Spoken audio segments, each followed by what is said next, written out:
Okay, let's start. So, guys, good evening to all. Uh, आप सभी लोग कैसे हैं? उम्मीद है सब अच्छे होंगे। तो सबसे पहले तो आपने अगर अभी तक YouTube चैनल को सब्सक्राइब नहीं किया तो सब्सक्राइब कर दीजिए, बेल आइकन प्रेस कर लीजिए ताकि आने वाली सभी अपडेट्स एंड वीडियोस आप तक आसानी से पहुंचती रहें। तो दोस्तों आज हम लोग पढ़ने वाले हैं demographic structure of Indian society और ये हमारा थर्ड लेक्चर है इस सीरीज का जो कि 20 मिनट सीरीज हम जो कंटिन्यू कर रहे हैं सीयूईटी यूजी वाले बच्चों के लिए।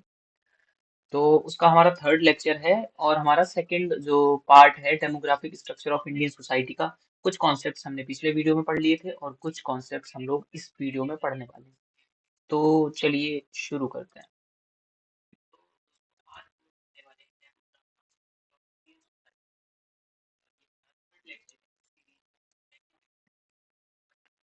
तो सबसे पहले आपको बता दूं मेरा नाम प्रखर कुशवाहा है। आप मुझे इंस्टाग्राम पे भी फॉलो कर सकते हैं प्रखर कुशवाहा ऑफिशियल नाम से। और चलिए हम लोग शुरू करते हैं बिना देरी किए हुए। तो सबसे पहले मैं आपको बता दूं कि आधे टॉपिक्स लगभग हाफ टॉपिक्स हमने जो है पिछले वीडियो में कवर कर लिए थे और बाकी के टॉपिक्स हम इस लेक्चर में कवर करने वाले हैं। तो ये हमारा पार्ट 2 है इस वीडियो का जिसमें हम लोग बकाया आधे बचे हुए टॉपिक्स जो है कवर करने वाले हैं। तो हम पढ़ने वाले हैं कॉमन कॉन्सेप्ट्स ऑफ पॉपुलेशन जो हमने कल भी पढ़े थे, कुछ कुछ हम आज पढ़ेंगे। तो सबसे पहले बात कर लेते हैं निगेटिव लेवल। निगेटिव लेवल क्या होता है? Number of people replacing older generation are less. मतलब कि एक हमने कल पढ़ा था जो है रिप्लेसमेंट लेवल, जिसमें जो है जितने लोग जो है नई जनरेशन बर्थ, जितने लोग नए जन्म लेते हैं और उतने ही ओल्ड लोग अगर मर जाते हैं तो उसको कहते हैं रिप्लेसमेंट लेवल। और और क्या होता है जो निगेटिव लेवल है इसमें क्या है? जो लोग ओल्ड जनरेशन के हैं वो कम है। Number of people replacing old generation are less. मतलब कि जो ओल्ड जनरेशन के लोग हैं मान लो 60 हैं और जो नई जनरेशन के लोग जो जन्म ले रहे हैं वो मान लो सिर्फ 40 है, यानी कि ओल्ड ज्यादा होंगे नए कम होंगे, तो इससे जो है या पॉपुलेशन हमारी कम होगी। तो अगर ओल्ड जनरेशन ज्यादा है और जन्म लेने वाले बच्चे कम हैं तो इसको कहते हैं निगेटिव लेवल, यानी कि हमारी जो गैप जो हो रहा है वो निगेटिव जो है बिल्डअप हो रहा है। पॉपुलेशन एक्सप्लोशन की बात करते हैं। Number of people replacing older generation is more. यानी कि जब ओल्डर जनरेशन मान लो 60 है और जो नंबर ऑफ बर्थ हो रही है वो मान लो कि 80 हो रही है, तो यहाँ पे जो है इसको पॉपुलेशन एक्सप्लोजन ऐसी सिचुएशन को कहते हैं। तो working population is more than the dependent population, यानी कि जो वर्किंग पॉपुलेशन है वो जब ज्यादा हो जाती है डिपेंडेंट पॉपुलेशन के अकॉर्डिंग, यानी कि जो लोग काम नहीं कर सकते, ओल्ड ओल्ड पेरेंट्स जैसे कि। तो फर्टिलिटी रेट क्या होता है? Fertility number of live birth between the age of 15 to 49 years. ये जो है पर थाउजेंड वुमेन में जो है 15 से लेके 49 साल तक के जितने भी जीवित बच्चे पैदा होते हैं उसको हम फर्टिलिटी रेट कहते हैं। पर थाउजेंड वुमेन पे ये चीज याद रखना कि पर थाउजेंड वुमेन है यहाँ पे, वरना आप लोग कंफ्यूज हो जाओगे। टोटल फर्टिलिटी रेट क्या होता है? Number of women who give birth to children in a particular area at a particular age. यानी कि टोटल फर्टिलिटी रेट वो होता है जहाँ पे जो वुमेन का जो नंबर है वो जो है किसी पार्टिकुलर एरिया में कितनी वुमेन ने जो है चाइल्ड को बर्थ दी है, कितनी वुमेन ने बच्चों को जन्म दिया है, वो वुमेन 15 से 49 साल के बीच हो सकती है। इसको कहते हैं टोटल फर्टिलिटी रेट, यानी कि total number of women who have given a birth to a child. And then infant mortality rate क्या होता है? Number of infants who have died below the age of 1 per thousand live birth. यानी कि मान लो कि 1000 बच्चों ने जन्म लिया है और उनमें से जितने भी बच्चे मर गए हैं, मतलब 1000 जीवित बच्चों ने जन्म लिया है और उनमें से जितने भी बच्चे मर गए हैं वो होगा जो है हमारा इन्फेंट मोर्टेलिटी रेट, यानी कि अपने 1 साल की उम्र में ही वो मर गए हैं। मैटरनल मोर्टेलिटी रेट क्या होता है? Number of women who die during child birth per thousand population. यानी कि मान लो पर थाउजेंड 1000 वुमेन जो हैं और उसमें से जो है जिन पर थाउजेंड वुमेन मान लो कि जिन्होंने बच्चों को जन्म दिया और उनमें से जो मर गई वुमेन्स, तो उसको कहते हैं मैटरनल मोर्टेलिटी रेट। यानी कि जन्म देने के दौरान जो महिला की मृत्यु हो जाती है, जिस माँ की मृत्यु हो जाती है, वो मैटरनल मोर्टेलिटी रेट में काउंट होते हैं। इसके बाद आते हैं लाइफ एक्सपेक्टेंसी रेट जो होता है, number of years that one is expected to live as determined by statistics. मतलब कि लाइफ एक्सपेक्टेंसी, एक्सपेक्ट करने का मतलब भविष्य में जो चीज होने वाली है उसकी जो है इच्छा करना। तो यानी कि ये जो है कौन कितने साल जिएगा, ये चीज पर्सन की कंडीशन, पर्सन के race, sex, age and other demographic factors पे भी डिपेंड करती है। उसकी उसका डेमोग्राफिक एरिया कैसा है, वहाँ पे फैसिलिटीज कैसी हैं, वहाँ की सुविधाएं कैसी हैं, तो उस हिसाब से जो है वो हेल्दी है, हेल्दी फूड लेता है कि नहीं, न्यूट्रिशियस फूड लेता है कि नहीं, उस पे जो है उसकी लाइफ एक्सपेक्टेंसी रेट जो है डिपेंड करती है। और नंबर ऑफ इयर्स, जितने साल कोई व्यक्ति जीने वाला है, कितने साल, उसको कहते हैं life expectancy rate. Then we will go on sex ratio. Sex ratio क्या होता है, number of females per thousand males. यानी कि मान लो 1000 मेल जो है, और इसमें जो है 1000 में से मान लो अगर 500 जो है फीमेल्स हैं, तो ये जो होगा सेक्स रेशियो कहलाएगा। पर 1000 मेल में कितने नंबर ऑफ वुमेन हैं, ये जो है सेक्स रेशियो होता है। इसके बाद बात कर ले एज स्ट्रक्चर की। Age structure, the structure of population in terms of age. In India 0 to 15 जो है यॉथ में काउंट होता है, 15 to 65 वर्किंग पॉपुलेशन में काउंट होता है, and above 64 are dependent population. यानी कि इंडिया का एज स्ट्रक्चर जो है 3 पार्ट्स में डिवाइड है। नंबर 1 जो है यॉथ में काउंट होता है, जो कि 0 से 15 है। सेकंड नंबर पे हमारी वर्किंग पॉपुलेशन आती है, जो कि 15 to 65 है। एंड थर्ड नंबर पे अबव 64 ईयर्स एज जो आती है, जो कि लोग बूढ़े होने लगते हैं, वो जो है डिपेंडेंट पॉपुलेशन कहलाती है, जो अपने बच्चों पे जो है डिपेंड रहते हैं, या फिर किसी ना किसी पे डिपेंड रहते हैं। Dependency ratio, the number of people who are not working and are dependent on the working population. यानी कि मान लो किसी घर में 4 व्यक्ति हैं, जिसमें से एक व्यक्ति, मतलब कि एक उसकी, एक व्यक्ति खुद है, एक उसकी पत्नी है, एक माता है, एक पिता है। तो ये जो माता पिता हैं, इनकी जो पॉपुलेशन होगी वो जो डिपेंड होगी इन दोनों लोगों पे। तो नंबर ऑफ कितने लोग डिपेंड है, 2 लोग डिपेंड है, तो इसी को कहते हैं डिपेंडेंसी रेशियो। मतलब जब इनका रेशियो निकाला जाएगा पॉपुलेशन के थ्रू, इनके बीच में जो वर्किंग पॉपुलेशन है, इंडिपेंडेंट लोग हैं, तो इसी को डिपेंडेंसी रेशियो कहते हैं हम। तो ratio of dependent population to working population is higher. यानी कि वर्किंग पॉपुलेशन मान लो ये है, एंड डिपेंडेंट पॉपुलेशन मान लो ये है, तो हमेशा ही जो डिपेंडेंट पॉपुलेशन है उसका रेशियो वर्किंग पॉपुलेशन से हाई होता है। यानी कि मान लो 4 लोग डिपेंडेंट हैं, तो वर्क जो है, फैमिली के 4 लोग डिपेंडेंट है, तो काम केवल एक बंदा कर रहा होगा। जैसे अपनी फैमिली का ही हम लोग उदाहरण ले लें, तुम्हारे घर में हमारे फादर लोग, एक लोग जॉब कर रहा है, लेकिन अगर इसका रेशियो निकालेंगे, हम 6 लोग उनके ऊपर डिपेंडेंट हैं, तो इसको कहते हैं रेशियो ऑफ डिपेंडेंट पॉपुलेशन।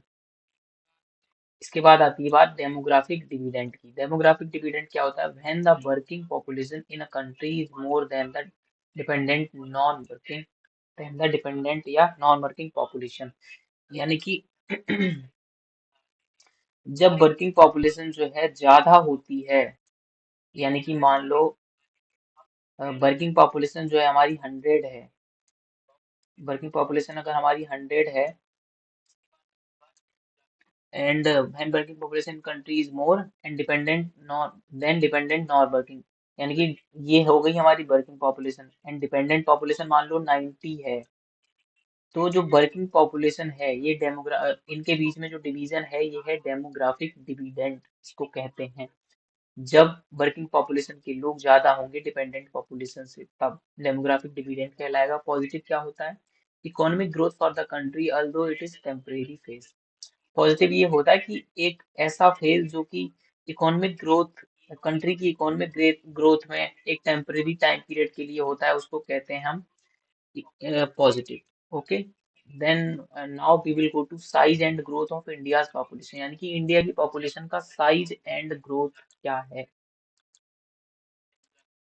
तो today the population of India is very high, but it has not always been high. यानी कि अभी जो है इंडिया की पॉपुलेशन चाइना से भी आगे निकल गई, बहुत ज्यादा है।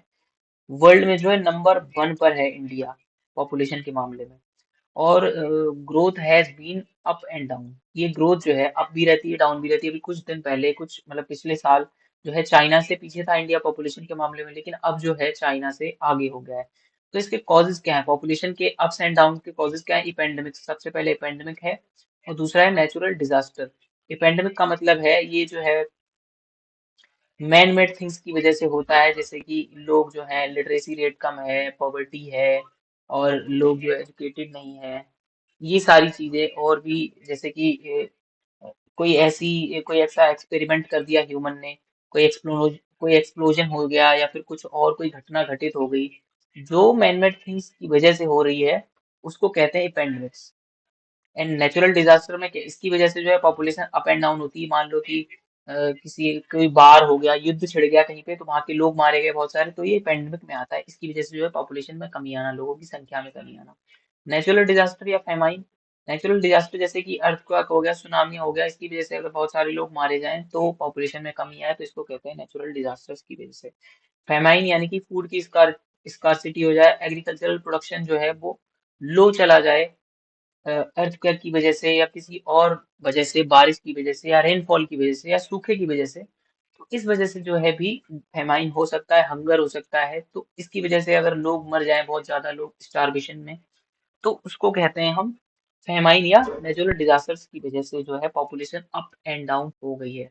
और इसमें सिर्फ निगेटिव ही पॉइंट नहीं आता है, पॉजिटिव भी आता है। अगर किसी कंट्री का या किसी स्टेट का जो है एग्रीकल्चरल प्रोडक्शन अच्छा है, वहाँ पे फैसिलिटीज अच्छी हैं, गवर्नमेंट जो है लोगों को सब्सिडी दे रही है, एंड सो मेनी थिंग्स, तो वहाँ पे जो है पॉपुलेशन भी, हंगर इंडेक्स जो होगा वो काफी ज्यादा निगेटिव होगा, पॉजिटिव ना होके लोग जो हैं, पॉपुलेशन जो है हेल्दी होगी, इसलिए लोग जो है जीवित रहेंगे ज्यादा लंबे समय तक, और पॉपुलेशन हाई होगी।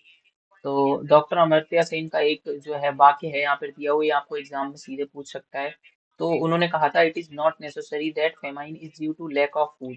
यानी कि ये जरूरी नहीं है कि फेमाइन जो है, स्टारवेशन जो है वो फूड की वजह से पड़ती है, फूड ग्रेन की में कमी की वजह से पड़ती है, but it could be due to lack of efficient distribution. यानी कि फूड ग्रेन की कमी की वजह से जो है भुखमरी नहीं होती है, ये होती है due to efficiency, lack of efficiency of food distribution. मतलब कि मान लो कंट्री में 1 लाख लोग रह रहे हैं, लेकिन जो फूड डिस्ट्रीब्यूशन है, मान लो 90,000 लोग ऐसे हैं जिनको सिर्फ 50% फूड प्रोडक्शन जो है गवर्न करते हैं, जबकि जो 10% लोग ऐसे हैं जो कि 50% अकेले जो है गवर्न करते हैं। तो यहाँ पे जो है लोगों की संख्या ज्यादा है, यहाँ पे 10% लोग हैं, तो उनमें जब बटेगा तो ये 5-5% बटेगा। लेकिन जो यहाँ पे लोग हैं इनमें जो है बहुत कम परसेंटेज बटेगा, तो इसलिए यहाँ पे लोग हंग्री होंगे, लोगों में जो है भुखमरी ज्यादा होगी और लोगों की मृत्यु ज्यादा होगी। Failure of elements and inability of people to buy otherwise obtain food. और ये जो है कारण ये भी होता है क्योंकि लोग जो हैं उनकी कैपेबिलिटी नहीं होती है, ड्यू टू लो इनकम और लो इकोनॉमिक बैकग्राउंड, की वो फूड जो है खरीद के खा सकें, इस वजह से भी हंगर होता है। तो इसके लिए उन्होंने बोला है, अगर हमें इस चीज को कंट्रोल करना है, इस सिचुएशन को कंट्रोल करना है, तो हमें क्या करना पड़ेगा, हमें जो है उन्होंने बोला है कि इसके लिए इफिशिएंट डिस्ट्रीब्यूशन होना बहुत जरूरी है, जो प्रोडक्शन मीन्स ऑफ प्रोडक्शन है उस चीज का। और ग्रीन रिवॉल्यूशन इसके लिए लाया गया। ग्रीन रिवॉल्यूशन का फोकस था कि इंडिया में जो हंगर हो रहा है इसकी वजह से लोग मर रहे हैं, तो ग्रीन रिवॉल्यूशन जो है लाया गया था, ताकि प्रोडक्शन जो है, एग्रीकल्चर प्रोडक्शन जो है उसको बढ़ाया जा सके, और फूड फूड ग्रेन्स को फैसिलिटेट किया जा सके whole whole country, and export के लिए भी इसका यूज हुआ। मेडिकल फैसिलिटीज अगर अच्छी होंगी कहीं की, तो वहाँ पे पॉपुलेशन जो है अच्छी रहेगी। ये भी पॉजिटिव भी है, नेगेटिव भी। अगर मेडिकल फैसिलिटी अच्छी होंगी तो लोग कंट्रासेप्टिव्स यूज करेंगे, पॉपुलेशन जो है ओवरफ्लो नहीं होगी। अगर मेडिकल फैसिलिटीज अच्छी नहीं होंगी, कॉन्ट्रासेप्टिव्स वहाँ पे अवेलेबल नहीं होंगे, तो पॉपुलेशन इंस्टेंटली बढ़ जाएगी। तो अब बात करते हैं हम सेकेंड टॉपिक की, जो कि है नरेगा। नरेगा की फुल फॉर्म जो है national rural employment guarantee act, ये 2005 में फर्स्ट टाइम इंट्रोड्यूस हुआ था। इसका जो है आपको याद रखना है, बहुत ही इंपॉर्टेंट टॉपिक है, सीयूटी यूजी में पूछ लेता है। और इसका जो पहले जो नाम था पूरा MGNREGA, ये इसका ओल्डर नेम है। लेकिन अभी क्या है, अभी इसको,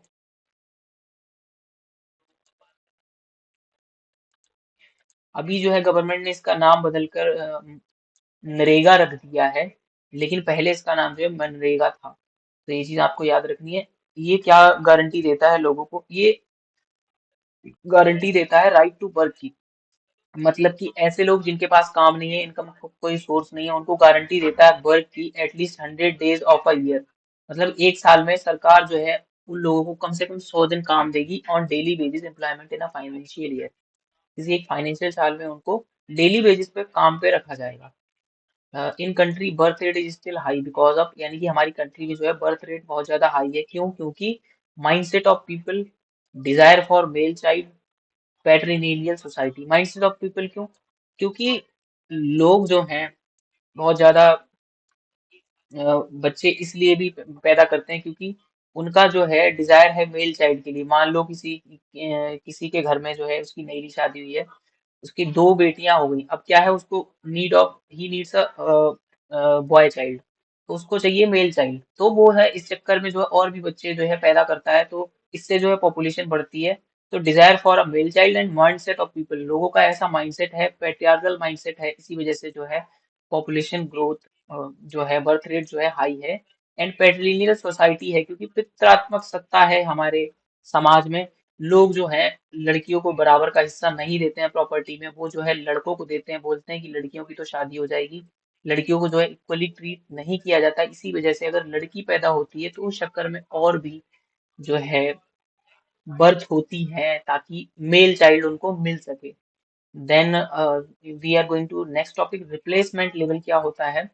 हमने आपको कल ही डिस्कस किया था कि जब जो है ओल्ड जनरेशन को आने वाली न्यू जनरेशन रिप्लेस कर देती है, बूढ़े लोगों की जो है डेथ हो जाती है एंड न्यू बॉर्न बेबीज जो है जब जन्म ले लेते हैं, तो इसको कहते हैं रिप्लेसमेंट लेवल।